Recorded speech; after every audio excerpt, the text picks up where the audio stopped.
Parte del tema de hoy, vamos a tratar sobre el Arca de la Alianza.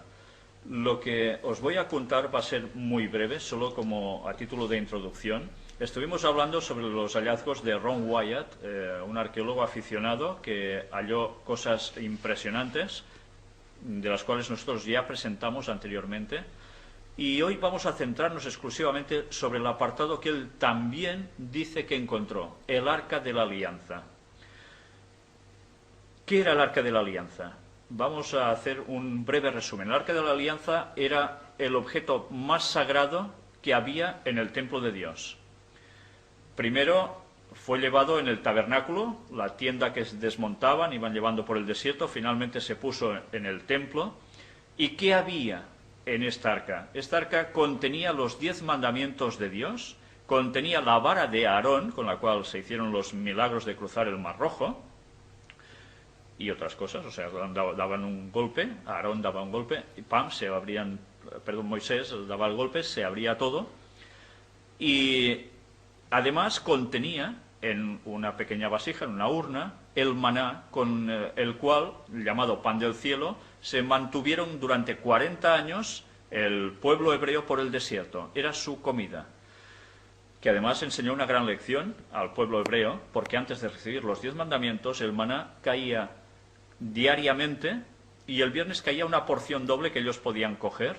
Durante cada día, si ellos cogían más, se abusanaba, pero el viernes eso no pasaba, era un milagro, porque el sábado no caía, con la cual cosa ellos ya tenían que recordar el mandamiento de siempre, desde la creación del mundo, de observar el sábado como el día de reposo, sin labores, dedicada exclusivamente a Dios, santificar ese día.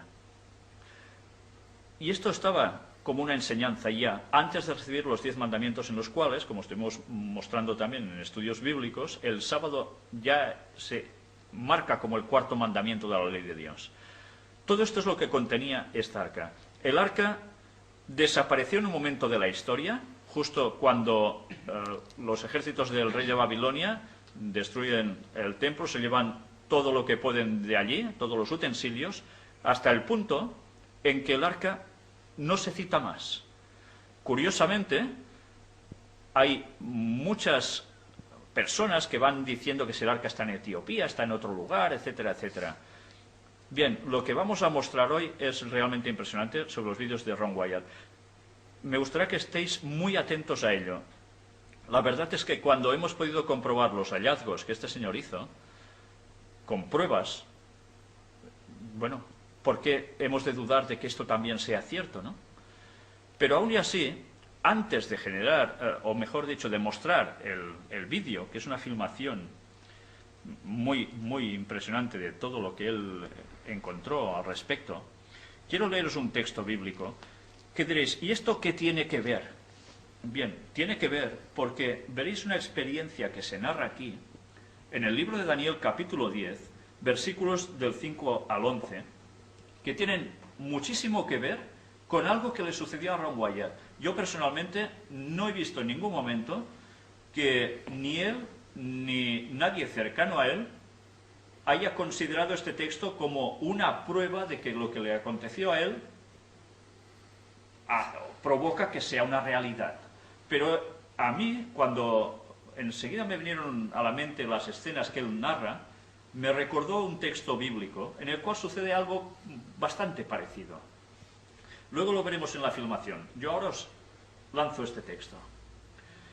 Y alcé mis ojos y miré, y aquí un varón vestido de lino y ceñidos sus lomos de oro de Ufaz. Su cuerpo era como de berilo, y su rostro parecía un relámpago, y sus ojos como antorchas de fuego, y sus brazos y sus pies como de color de bronce bruñido, y el sonido de sus palabras como el estruendo de una multitud.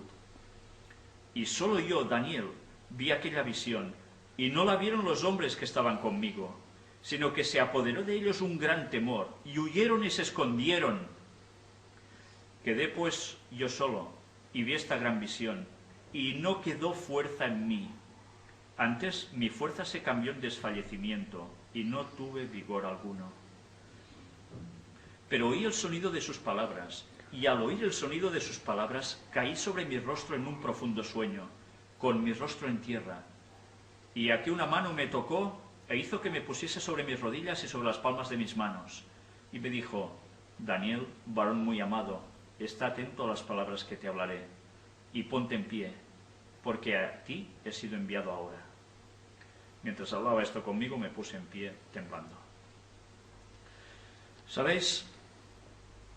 Esto que le acontece a Daniel y a gente que estaba cerca a él, vamos a ver cómo a Ron Wyatt le sucedió algo prácticamente igual.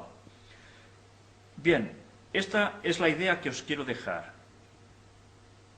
Con esto no os estoy diciendo que Ron Wyatt fuera un profeta, pero sí considero, después de haber hecho ciertas indagaciones, que realmente fue un hombre dirigido por Dios. Y cuando nosotros presentamos las filmaciones sobre sus hallazgos, estuvimos presentando algo que era sobre la destrucción de Sodoma y Gomorra y ciudades de la llanura, destruidas por Dios con azufre.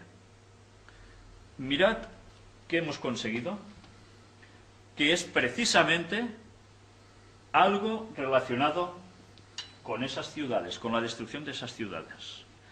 Lo que os voy a mostrar ahora, para mí, bueno, es de una emoción tremenda. Esto que veis aquí, esto,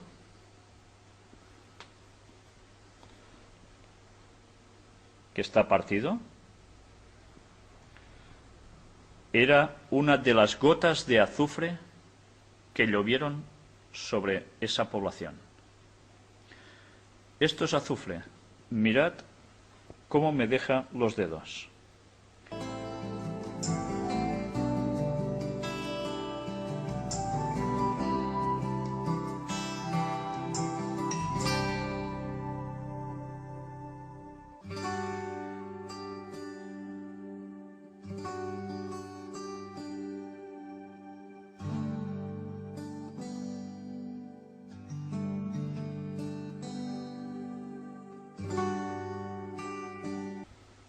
Si os habéis dado cuenta, el color de este azufre es bastante blanquecino dentro de todo. Tiene un pequeño tono amarillento, verdoso, pero muy suave. El azufre que nosotros tenemos aquí es un azufre de un color amarillo verdoso muy llamativo, pero que además tiene unas características distintas a este que tenéis aquí. ¿Sabéis? Cuando el azufre normal lo encendéis, hace una llamarada bastante impresionante. Este azufre, si se enciende, la llamarada es mucho más potente. Pero curiosamente, el análisis de este azufre muestra que tiene una composición pura del 95% aproximadamente. Mientras el azufre que nosotros podemos tener en la Tierra llega alrededor de los 30-35% de pureza, por ciento. No llega a los 40. ¿De dónde procedió este azufre? Para que llegue a tener el 95%, solo se encuentra cristalizado en la Tierra, pero jamás así. Aquí tenéis algo que llovió del cielo y provino de Dios. Si vosotros pudieseis oler, en las imágenes lo tendréis muy difícil, pero os digo que el olor de este azufre es más intenso que el que nosotros tenemos habitualmente. Bien, pues esta era una de las pequeñas sorpresas que quería daros. ¿Ya veis cómo me quedan los dedos con todo esto? Queda como un yeso. Es distinto del tacto del azufre que nosotros tenemos aquí. Sencillamente quería mostraros una de las pruebas de lo que este señor encontró. No son bromas. Y ahora ya vamos a dar paso definitivamente a un vídeo en el cual él habla del asunto del Arca de la Alianza. Posteriormente iremos pasando otros, hay más hechos al respecto. Este creo que a modo de introducción era muy bueno porque cuenta bastantes cosas. Y tenemos una sorpresa especial para vosotros que aún no hemos podido terminar de preparar. Ya está hecha, pero le faltan unos detalles. Y eso lo mostraremos en su momento cuando pueda ser. porque vale la pena que veáis, porque yo he tenido el convencimiento pleno de que este hombre no mentía para nada. Vamos pues ya a entrar el vídeo. El Arca de la Alianza. Antigua ciudad de Jerusalén.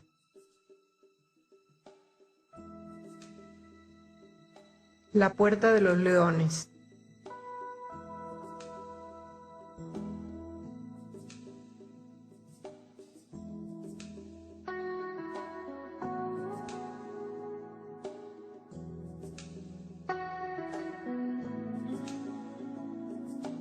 La cueva de Sedequías o canteras de Salomón. Torre de David, período del Segundo Templo. El domo de la roca o mezquita de Omar.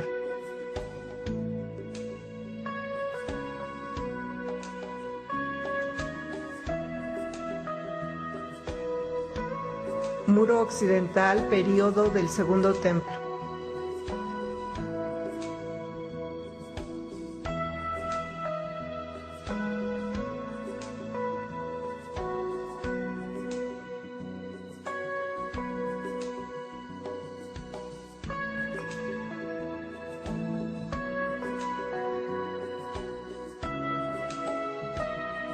Jardín de Getsemaní.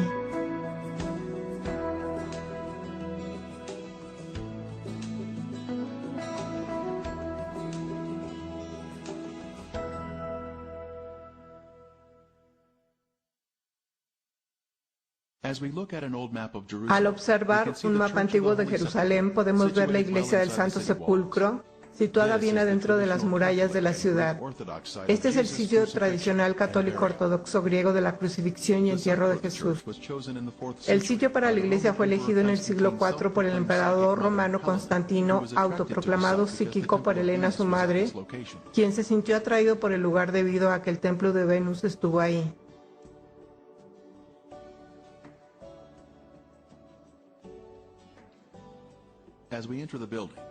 Al entrar en el edificio podemos ver un mural de la crucifixión y entierro de Cristo.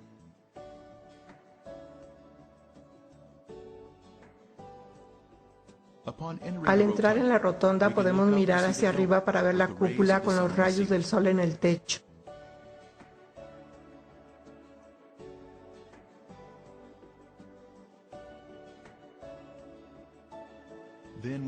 Luego nos desplazamos hacia abajo para ver la tumba.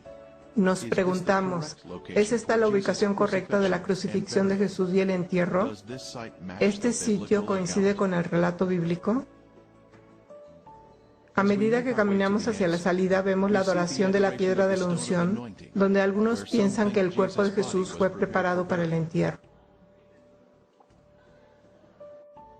Desde la iglesia nos dirigimos en dirección norte hacia la puerta de Damasco. Estamos viajando a través de un bazar musulmán y es viernes, así que los musulmanes están fluyendo a la ciudad para la adoración. Nuestro destino es un lugar alternativo para el sitio de la crucifixión de Jesús, uno que está fuera de la ciudad.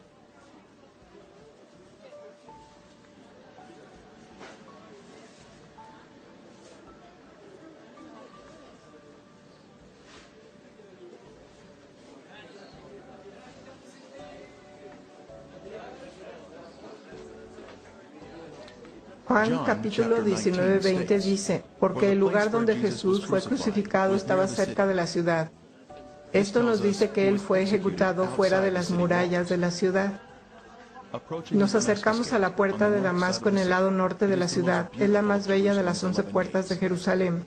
Estos muros se construyeron en el siglo XVI por el turco otomano Süleyman I. Este mapa indica que las paredes actuales siguen la línea de las antiguas murallas de la época de Jesús. Continuando nuestro camino por la puerta grande, seguimos encontrando adoradores entrando en la ciudad.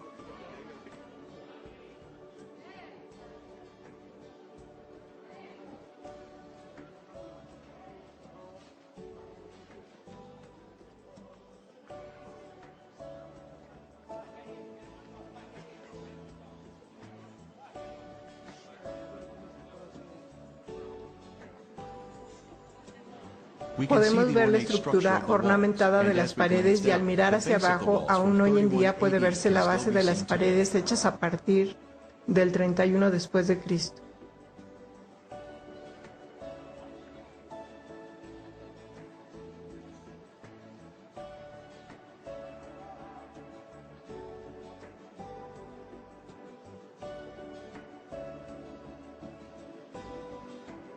Desde allí nos dirigiremos al noreste a una corta distancia a la zona identificada como Gruta de Jeremías.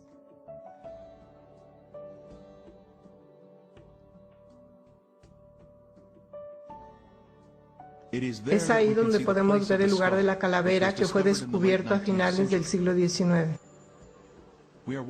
Estamos caminando solo a una corta distancia al norte a lo largo de la calle Nablus.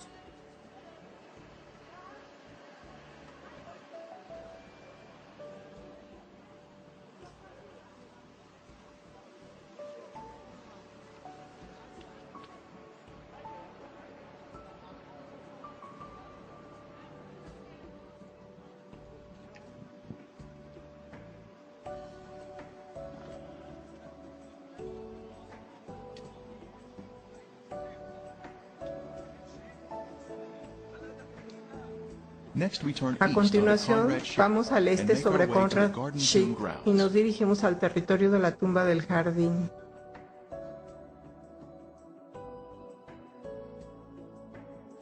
Y él, cargando su cruz, salió al lugar llamado de la calavera, y en hebreo Gólgota, y allí le crucificaron. Juan 19:17. Siguiendo nuestro camino hacia el jardín, llegamos a una plataforma de observación con vista al lugar de la calavera.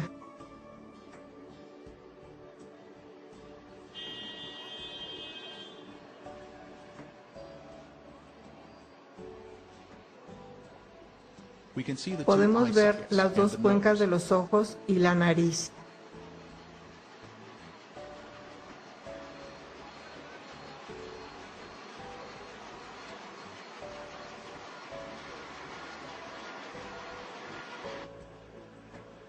Un perfil lateral del cráneo claramente nos muestra un definido puente de la nariz.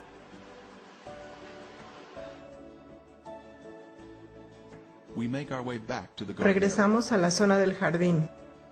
Y en el lugar donde había sido crucificado había un huerto, y en el huerto un sepulcro nuevo, en el cual aún no había sido puesto ninguno. Juan 19:41. Hay evidencia de que esta área había sido un jardín en la época de Jesús. Aquí vemos este lagar antiguo, que es el tercero más grande en la zona de Jerusalén. Sin lugar a dudas, debe haber estado un viñedo en esta área. Otro elemento que indica que esta área era un jardín en los tiempos bíblicos es esta antigua cisterna de la época precristiana, capaz de contener 250,000 galones de agua. La profundidad de la cisterna es de 31 pies, su ancho de 29 pies y su longitud de 65 pies. Podemos tener una perspectiva del tamaño en esta foto tomada dentro de la cisterna. Ahora finalmente continuamos nuestro camino hacia la tumba del jardín, donde muchos invitados han llegado a este lugar especial.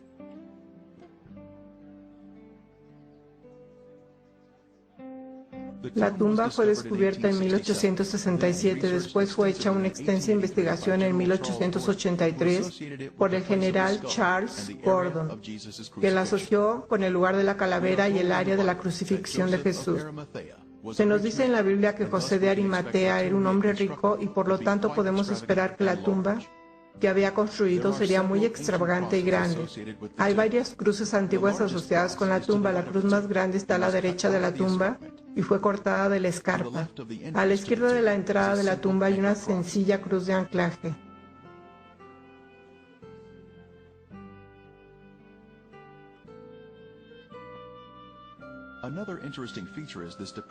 Otra característica interesante es esta depresión que ha sido excavada en la base de la roca por los primeros cristianos para sentarse en la saliente de piedra y practicar la humildad del servicio o lavado de pies.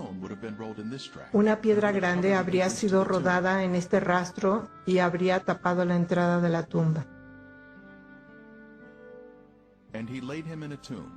y lo puso en un sepulcro que estaba cavado en una peña, e hizo rodar una piedra a la entrada del sepulcro. Entonces ellos fueron y aseguraron el sepulcro sellando la piedra.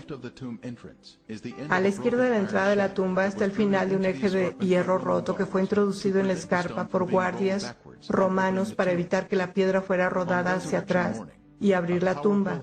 En la mañana de resurrección, un poderoso ángel celestial fácilmente rompió esta barra de hierro y removió la piedra de nuevo, abriendo la tumba.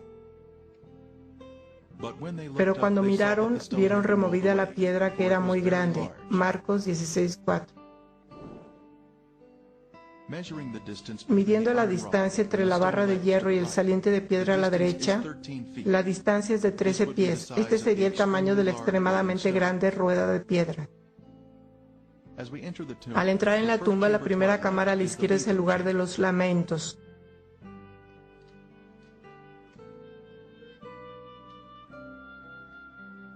Al mirar a la derecha podemos ver una cripta que ha sido usada.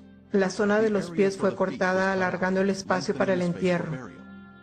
Aquí es donde el Hijo de Dios descansó después de haber vivido una vida desinteresada y sin pecado para nosotros. A la derecha hay una cripta sin usar.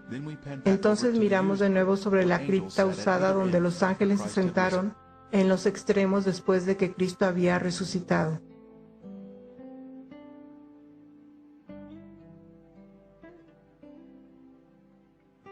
Jesús ha resucitado. Él es nuestro sustituto y redentor. Sea el Señor.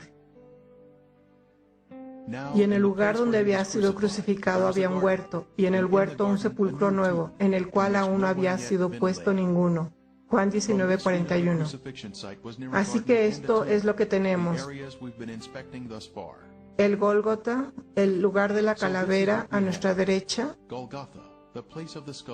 y la tumba del jardín a la izquierda. Y en medio tenemos el lugar de la crucifixión de Cristo. Jerusalén fue construido en el monte Moriah, descrito aquí en azul.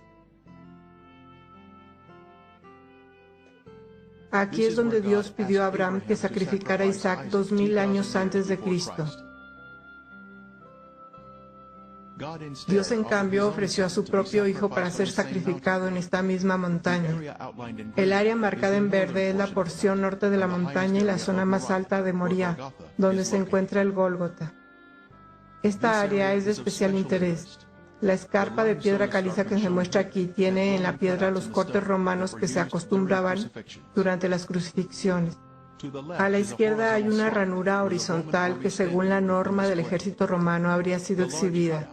El gran recorte es donde habría sido colocado el letrero Jesús de Nazaret, Rey de los Judíos. Tiene la parte superior en arco y una plataforma plana. Nuestro equipo de Art Discovery International halló recortes similares en Israel, en Cesarea de Filipo. Tenían la parte superior curva y una plataforma plana donde los letreros o objetos fueron colocados. Y la tierra tembló y las rocas se partieron. Mateo 27:51. Una fisura grande o grieta en el acantilado se inicia en la parte superior de la escarpa y luego se extiende por la cara de la roca. Hoy en día la fisura se ha rellenado. Conecta con los recortes donde los letreros fueron colocados.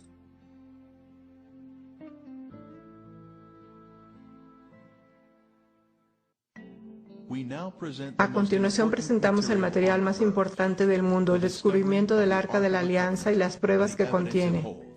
Si bien las fotografías de este hallazgo no se mostrarán hoy, sí tenemos el testimonio fiel de Ron Wyatt, cuya credibilidad se estableció a través de otros descubrimientos que ya hemos visto hasta ahora. El Señor usó al Señor Wyatt para encontrar los otros descubrimientos, por lo que podemos confiar en su testimonio con respecto a este. El más importante hallazgo en el tiempo señalado por Dios. Todos vamos a ver este increíble descubrimiento. Este es Ron Wyatt y el Arca de la Alianza. Yo había tenido una experiencia poco común. El Señor me había ayudado a encontrar los restos del Arca de Noé. Él me ayudó a encontrar los restos de las partes de los carros de Egipto y las piezas de a caballo. y los utensilios de la gente en el Mar Rojo, en el Golfo de Acaba. Y yo había ido a Oriente Medio con mis hijos y nos habíamos entrenado en buceo con escafandra, e íbamos a conseguir algunas de las partes de los carros. En mi descuido, el sol me quemó hasta el punto que mis piernas y mis pies se hincharon y todo esto. Y no pude usar mi equipo de buceo. Yo estaba en Jerusalén cojeando y sintiéndome muy, muy adolorido, esperando que llegara la fecha de mi económico boleto de avión para que pudiéramos volar a casa. No teníamos el dinero para cambiar el boleto. Y durante este tiempo, yo estaba cojeando un poco alrededor de la ciudad. Un día conocí al arqueólogo que estaba a cargo de la zona de Jerusalén allí. Y no tengo idea de por qué debería estar hablando conmigo. Yo no lucía muy presentable y nos estábamos quedando a dormir vestidos en un albergue juvenil. Y estoy seguro de que no olía muy bien. Tal vez tuve la suerte de que él se encontraba contra el viento o algo así. Nos enfrascamos en una conversación y le conté lo del Arca de Noé y le expliqué cómo se construyeron las pirámides, y eso pareció llamar su atención. Así que dijo: he estado haciendo algo de investigación a lo largo de este acantilado aquí. ¿Te importa venir conmigo y darle una mirada y ver qué te parece? Así que me encontré caminando y estas eran ruinas romanas y restos. Y de pronto mi mano izquierda señaló un mugriento agujero en la roca donde había basura, 2 gatos muertos, digamos, cosas desagradables. Y mi boca dijo: esa es la gruta de Jeremías y el Arca de la Alianza está ahí. Este hombre dijo: eso es maravilloso. Dijo: le dejaremos excavar ahí y le proporcionaremos un lugar para quedarse. Su comida, su lavandería. Puedo entender por qué dijo lavandería.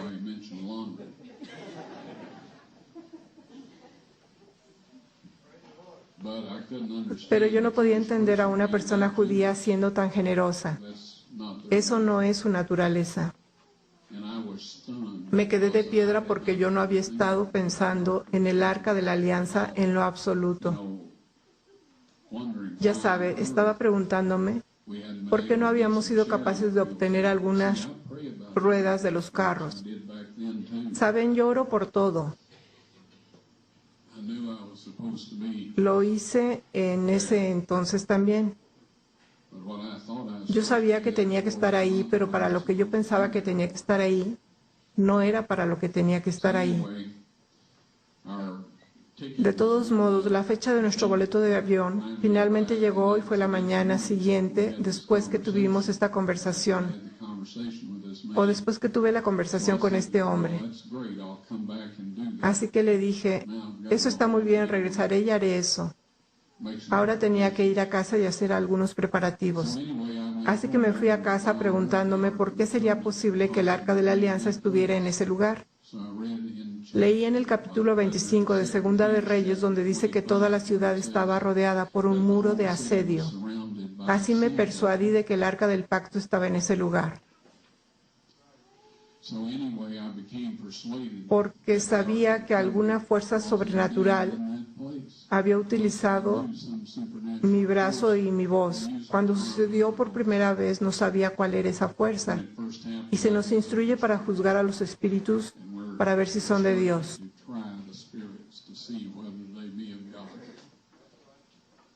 No podemos jactarnos de nosotros mismos y decir cualquier cosa que venga de nuestra boca, porque yo oro que todo lo que hable sea de Dios. Tenemos que comprobarlo con la ley y el testimonio, independientemente de dónde proceda, aún de nosotros mismos. Ahora bien, lo que descubrí cuando empecé a excavar hacia abajo esa pared del acantilado, en primer lugar descubrí los recortes en la pared del acantilado, donde se habían colocado los letreros: Jesús de Nazaret, Rey de los Judíos. Encontré los agujeros de la cruz en un lugar que no tenía idea que estarían y que era en la base de ese acantilado. Por supuesto, ahora que los encontramos, nos dimos cuenta que ahí estaba el camino público de los que iban y venían por ahí, el lugar ideal para una crucifixión. Tenía que ser, de lo contrario, los romanos probablemente no lo habrían elegido. Ron Wyatt trabajó durante muchos años en la excavación del Arca del Pacto. Llevó a cabo su trabajo bajo un permiso expedido por la Autoridad de Antigüedades de Israel, pero el permiso no se hizo público debido a la naturaleza y la sensibilidad de la obra. Algunos críticos han dicho que ni siquiera trabajó en los terrenos de la zona de la tumba del jardín, pero como usted puede ver aquí, su presencia estaba bien establecida. A veces habría mucha gente ayudando con la excavación sobre el suelo y por debajo. Reconocemos que el libro de los Macabeos en los Apócrifos no es un libro inspirado, pero puede tener alguna información histórica que podemos recoger. Aquí dice, ahí Jeremías encontró una caverna, metió en ella el arca, el toldo que la cubría y el altar del incienso, y luego tapó la entrada con piedras. Este lugar quedará secreto hasta que Dios tenga compasión de su pueblo disperso y lo reúna. Entonces el Señor mostrará de nuevo estos objetos. Segunda de Macabeos 2, del 5 al 8.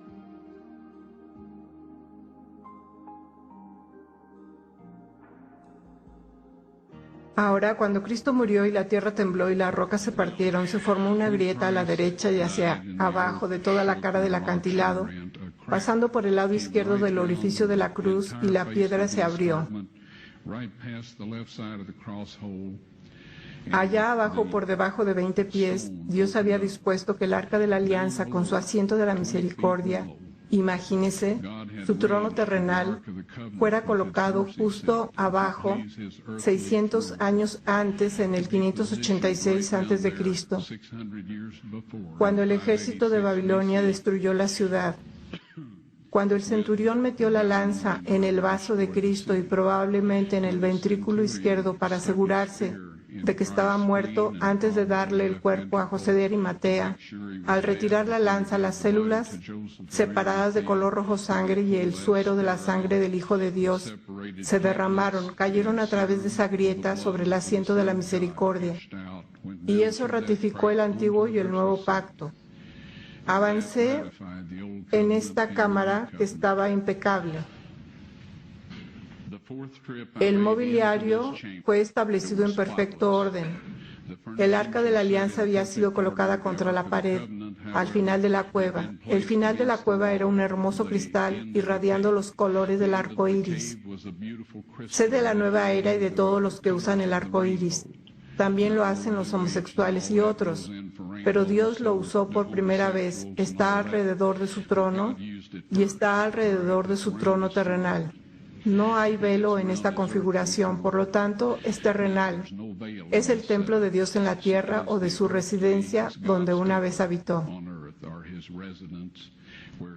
Cuando la encontré, había allí 4 jóvenes de pie y empecé a decir, ¿qué están haciendo aquí? Me quedé helado. No me podía mover, no podía respirar, no podía hacer nada. Uno de ellos dijo, somos los 4 ángeles que han estado cuidando el arca desde que Moisés puso las tablas de piedra en ella. Y me indicaron que preparara mi videocámara con el tripié y la dirigiera hacia el arca de la alianza. Y se acercaron y levantaron el propiciatorio. No sé qué tan pesado sea. Nunca he tratado de levantarlo, pero es de oro macizo. Y el ángel dijo, saca las tablas de piedra de allí. Dios quiere que todos puedan verlas. Yo las saqué. Pusieron el asiento de la misericordia de nuevo sobre el arca de la alianza. Yo retrocedí un poco y el ángel vino y tomó las tablas de piedra y las puso en una saliente de roca dentro de la cámara. Y luego me dio instrucciones para tomar una muestra de sangre del asiento de la misericordia y hacerla analizar, y yo hice todo lo que el ángel me dijo que hiciera. Siendo breve, la sangre seca es sangre muerta.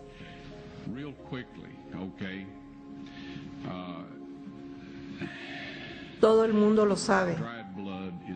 Se puede probar con la sangre de los faraones, las momias de los faraones. Hay ciertas cosas que pueden hacer, pero no pueden obtener el número de cromosomas por cualquier método que yo conozco. Las cosas van cambiando y yo no pretendo saberlo todo. Sin embargo, sé que no hay manera de que pueda conseguir un conteo de cromosomas de sangre muerta. Usted puede obtener un ADN y algunas otras cosas, pero no un estudio cromosómico. Esto se hace en glóbulos blancos vivos. En primer lugar, para este análisis, llevé la sangre a un laboratorio de Israel. Pregunté a algunas de las personas con quienes trabajo en antigüedades dónde encontrar un laboratorio que hiciera el trabajo fiable y me dijeron tal y tal. La llevé. Solo dije, por favor examine esta sangre y dígame lo que usted me pueda decir al respecto. Dijeron, vamos a reconstituirla, vamos a ponerla en solución salina normal y la mantendremos a la temperatura corporal durante 72 horas con agitación suave. Ese es su negocio y es grandioso. Dije, ahora quiero estar ahí cuando la chequen y dijeron, está bien. Así que yo estaba de vuelta, la checaron y dijeron, es sangre humana, podemos decir eso. Hicieron cualquier prueba que necesitaran hacer y entonces dije, tomen algunas de las células blancas de la sangre y pónganlas en un medio de cultivo y manténganlas a la temperatura corporal por 48 horas. Y ellos dijeron, eso no servirá de nada porque es sangre muerta. Les dije, ¿podrían hacer eso por mí? Y ellos dijeron, está bien, vamos a hacerlo. Así que dije, quiero estar aquí cuando vayan a examinarla. Así que regresé, ellos la sacaron, la examinaron con un microscopio y el técnico llamó al otro de por allá, después llamaron al jefe de allí y estaban hablando en hebreo a 1000 por minuto. Por un momento me miraron y dijeron, señor Wyatt, esta sangre humana solo tiene 24 cromosomas. Todas las personas tienen 46, o sea, 23 de su madre y 23 de su padre. 22 autosomas de su madre y 22 autosomas de su padre. Usted recibe una X de su madre y puede recibir una X o una Y de su padre. Esta sangre tenía 23 cromosomas del lado de la madre y solo un cromosoma Y. Vea usted, el niño no podría haberse desarrollado si no tiene los autosomas de la madre. Todas sus características físicas se determinaron por parte de la familia de la madre, de sus autosomas. Su masculinidad se determinó por esta única Y que vino de otra fuente, no de un varón humano. Luego dijeron,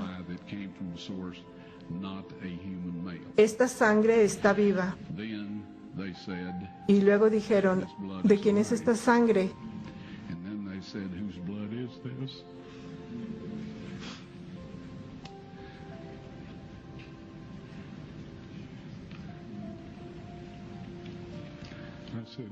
Les dije, esta es la sangre de su Mesías.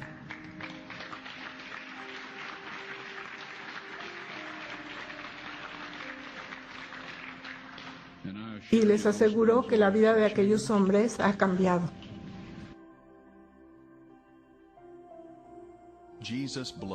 La sangre de Jesús brotó de su costado, una corriente carmesí sobre las rocas de abajo y sobre el propiciatorio del Arca del Pacto, ratificando el antiguo y el nuevo pacto.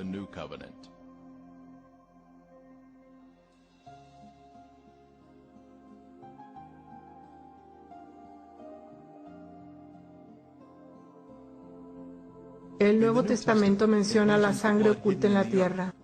Este es Jesucristo que vino mediante agua y sangre, no mediante agua solamente, sino mediante agua y sangre. Y el Espíritu es el que da testimonio, porque el Espíritu es la verdad.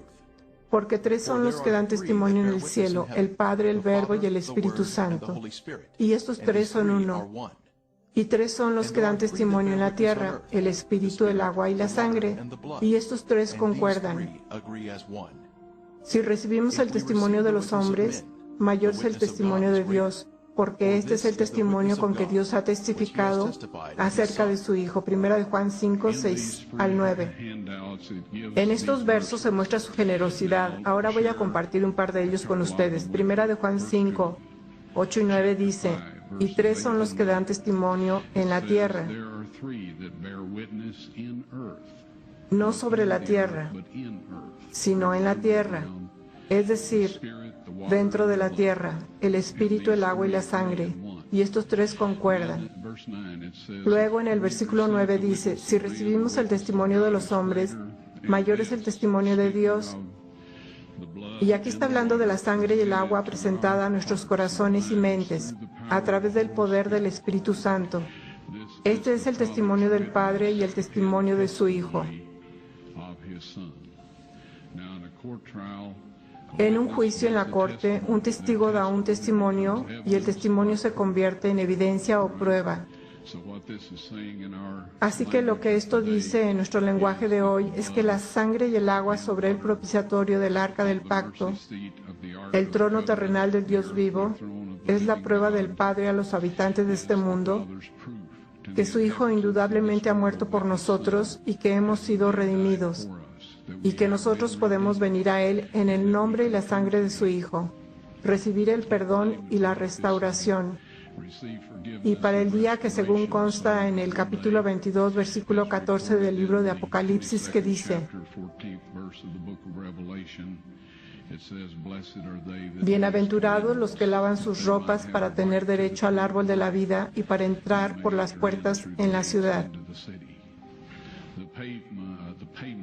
El pago, queridos amigos, se ha hecho y en el tiempo señalado por Dios, ustedes serán capaces de ver la prueba por sí mismos.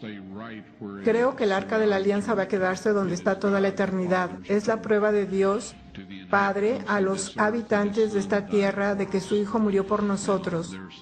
Hay algunas cosas que van a suceder en el futuro que involucrará a 144,000 para llegar a ver eso. Esto no está de acuerdo con un montón de historias de la gente sobre el milenio y todo. Amigos, voy a tener que decirles esto, nada va a pasar como la mayoría lo piensa. La Biblia dice, no corras tras la multitud para hacer el mal. Dice, ancha es la puerta y espacioso el camino que lleva a la perdición, y muchos son los que entran por ella. Porque estrecha es la puerta y angosto el camino que lleva a la vida, y pocos son los que la hallan. Así que todas estas doctrinas sobre el milenio y todas estas cosas son fábulas. No va a suceder de esa manera. Tenemos que ir al Padre en el nombre y la sangre de su Hijo, pedir perdón y restauración a su semejanza. Lea la versión King James de la Biblia a menudo con entusiasmo y con oración. Y Dios les revelará lo que necesitan saber para estar listos. Pero no creo que únicamente salgan a la luz las tablas de piedra y el video.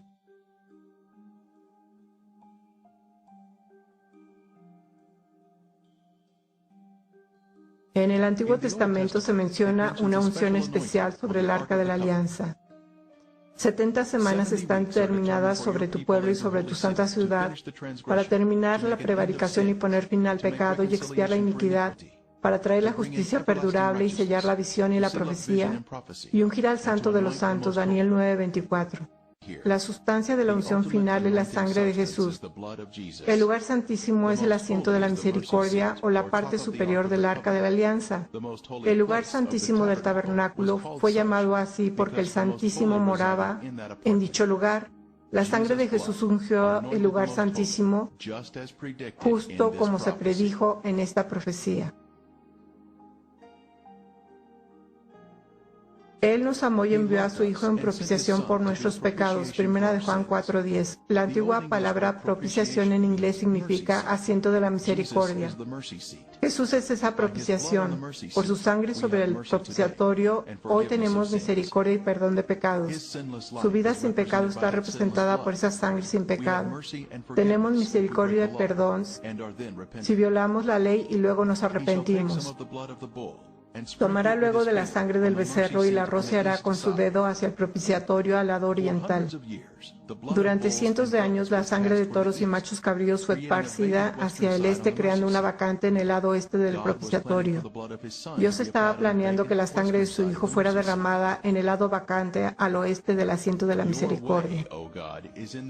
Oh Dios, santo es tu camino. Salmo 77:13. Nuestra salvación iba a venir a través de la sangre de Jesús siendo derramada sobre el propiciatorio del arca.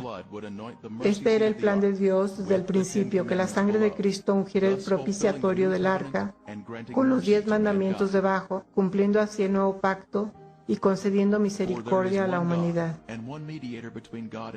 Porque hay un solo Dios y un solo mediador entre Dios y los hombres, Jesucristo hombre, el cual se dio a sí mismo en rescate por todos, de lo cual se dio testimonio a su debido tiempo. Primera de Timoteo 2, del 5 al 6.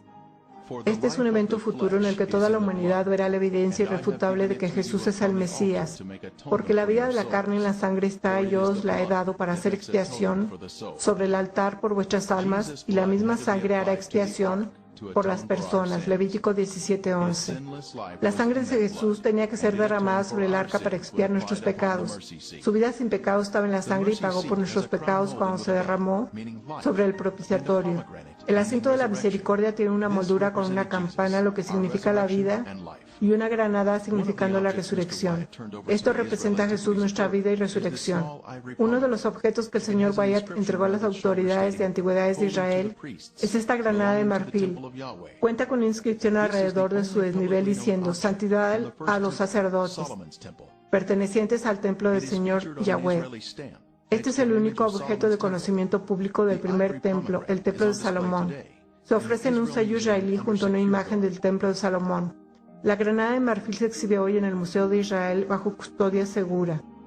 Como cordero fue llevado al matadero, Isaías 53:7. Mas él herido fue por nuestras rebeliones, molido por nuestros pecados, Isaías 53:5. Pero estando ya presente Cristo, sumo sacerdote, Hebreos 9:11, Jesús bajó y rescató al hombre del pozo del pecado. Jesús demostró que la ley puede mantenerse a través de una conexión con el Padre Celestial. Así que sí, las tablas de piedra están fuera del arca de la alianza, están en esta cámara y en este borde hasta donde yo sé. Pero cuando Dios esté listo para que esto sea mostrado al mundo, el ángel me dijo que sería después de que la ley de la marca de la bestia sea impuesta. ¿Entiende eso? Si usted guarda la ley de Dios, tiene el sello de Dios. Si guarda la ley del hombre, y esto pasará pronto, es que si usted se niega a guardar esa ley, no podrá comprar o vender. Para que usted guarde esa ley requiere romper con la ley de Dios y tener la marca de la bestia. Pueden conocerla mejor y solo adentrarse en ella, y luego la tendrán en su mano. Grandes desastres cubrirán la tierra, que llegarán en tiempo de angustia, y la marca de la bestia. Apocalipsis 13, del 13 al 18.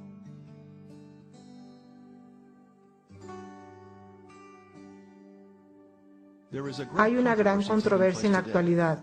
Las fuerzas de la oscuridad se rebelan contra las fuerzas de la luz en una gran batalla por nuestras almas. En un futuro próximo, esto culminará en el enfrentamiento de la marca. Aquí tenemos dos grupos identificados en dos textos durante esta legislación de la marca de la bestia. Este es el primer grupo, los perdidos. No tienen reposo de día ni de noche los que adoran a la bestia y a su imagen, ni nadie que reciba la marca de su nombre. Estas personas han recibido la marca de la bestia. El siguiente grupo son los salvados. Aquí está la paciencia de los santos, los que guardan los mandamientos de Dios y la fe de Jesús. Los salvados están obedeciendo los 10 mandamientos durante la legislación de la marca de la bestia. A través de la fe de Jesús, se ha negado a seguir la ley de la bestia y su gobierno, que va en contra de los 10 mandamientos. Ellos han permitido que el Espíritu Santo sea a cargo de sus vidas para que puedan convertirse en los vencedores y obedientes a la ley de Dios. Salid de ella, pueblo mío, para que no seáis partícipes de sus pecados, ni recibáis parte de sus plagas. Amigos, el arca de la alianza ha sido hallada, las tablas de piedra están disponibles. Cuando Dios esté listo, serán mostradas a los habitantes de esta tierra y cada uno de ellos conocerá lo que Dios requiere de ellos.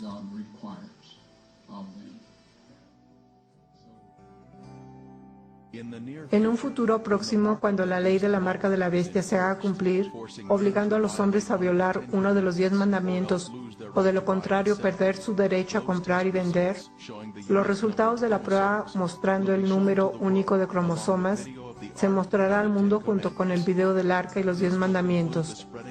Esto concluirá la difusión del Evangelio al mundo. Toda la humanidad tendrá que confesar sus pecados en el nombre de Jesús y obedecer los 10 mandamientos a través del Espíritu Santo, o recibirán la marca de la bestia y se perderán. Todos en el mundo estarán en problemas con el gobierno o en problemas con Dios.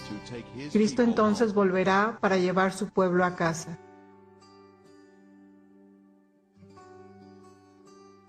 No olvidaré mi pacto ni mudaré lo que ha salido de mis labios. Salmos 89:34.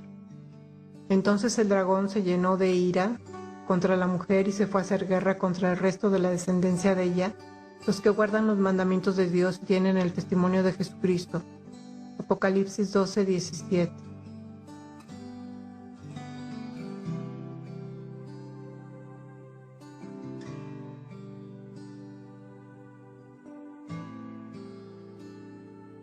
Si me amáis, guardad mis mandamientos. Juan 14:15.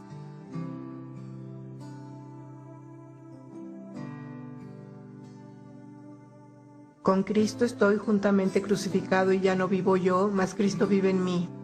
Y lo que vivo ahora en la carne, lo vivo en la fe del Hijo de Dios, el cual me amó y se entregó a sí mismo por mí. Gálatas 2:20.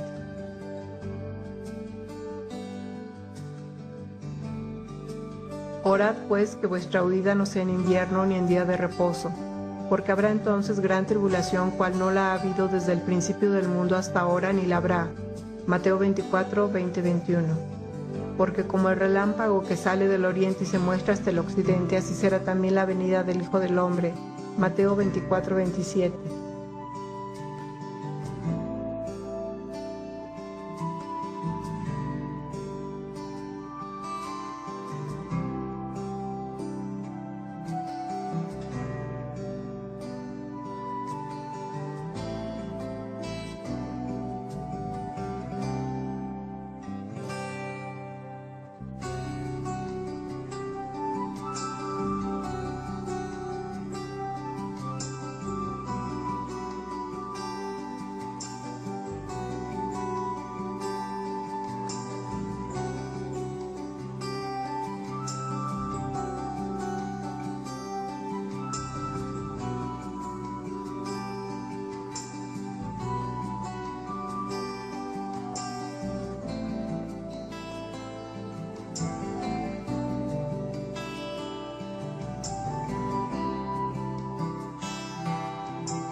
visto el vídeo sobre el arca de la alianza y Ron Wyatt, como él dice que encontró esta arca.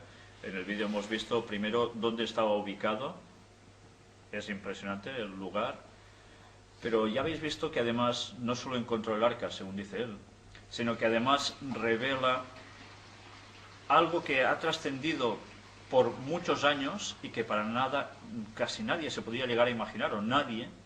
Y es que cuando hubo la crucifixión de Cristo, cuando hubo ese gran temblor de tierra que partió las rocas, él, que encuentra el lugar de las cruces donde fueron puestas, una brecha había partido la roca desde los pies de la cruz, una piedra caliza, explica él, en la cual cuando el soldado le clava la lanza en el costado a Jesús, fluye el agua y la sangre que le queda, le desciende por el cuerpo, y gracias a que estaba mezclada la sangre con el agua, va filtrando, no sé si son 5 o 6 metros hacia abajo, donde curiosamente, la casualidad de la vida, imaginaos qué casualidad, el arca estaba escondida en la cueva, justo en ese monte Calvario, donde Cristo fue crucificado. 600 años antes, los sacerdotes piadosos la habían puesto allí.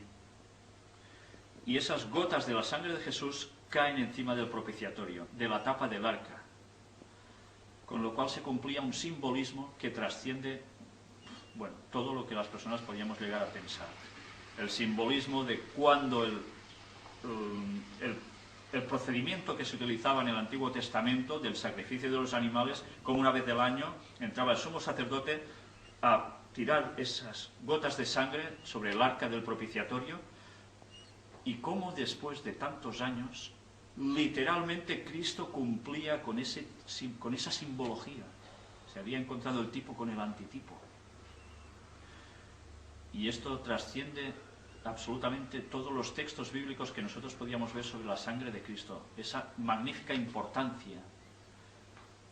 Bien, yo no sé si esto a vosotros os ha dejado sorprendido. Yo cuando hace años me enteré de todo esto, tenía al principio mis reservas. La verdad es que en un principio soy bastante incrédulo ante las cosas y me gusta investigar a ver si las cosas realmente son así.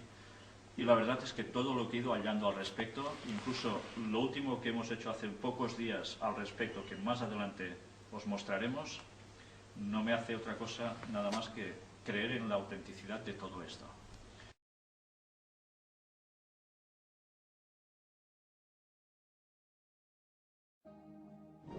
Ungir al Santo de los Santos es la clave aquí. Lavado